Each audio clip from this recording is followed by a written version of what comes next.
en gima onego beni apani stakeholders osebedo ka discuss wachni kata koang'iyo the issue mar climate change makori raise no. Adier jomong'eyo kendo jolony e weche climate osewacho ni human behavior kaka wadak gik mwatimo ose kelo wach makoro waneno mar drought ni wacho ni it is the worst mapok wa experience in 40 years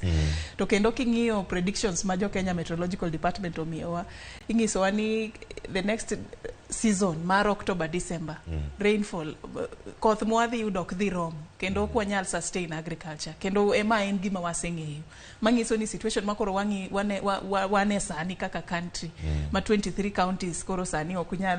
nyal yudo chiemo e moro malong'o en gima wadhi go mbele for some time koro gimonego beni sani wang'iyo en niya ere kaka wanyalo survive under these circumstances kwang'iyo kaka watimo weche mag ukulima ginango mwanyalo badilisha nikech nitiere countries machalo kaka Egypt magin desert gin gionge kata koth to gitiyo gi pi mawuok mane nam gi ujuzi manyasani ma ginyalo tiyo go mondo mi jog oyud chiemo kendo gi export chiemo nyaka ne wan kaka Kenya one country ma very fertile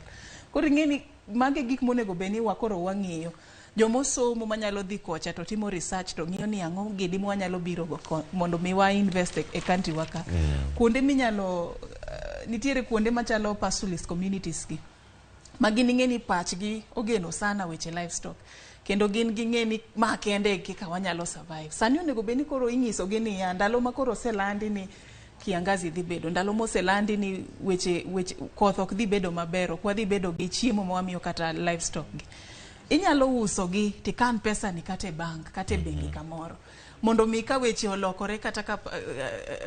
things have gotten back to normal inyalo chaki dhi ng'iewo moko kendo chaki bedo go but gini ng'eni gi hold on chalo nyathi koro ng'eni in kata gi 300 kata 600 head of cattle to koth onge chiemo onge kaka tim koro ng'eni you are like a slave to them bang'e ni githo kae king'iyo gi moko nitiere kata sani wa report cases mag mental issues e kuonde go nikech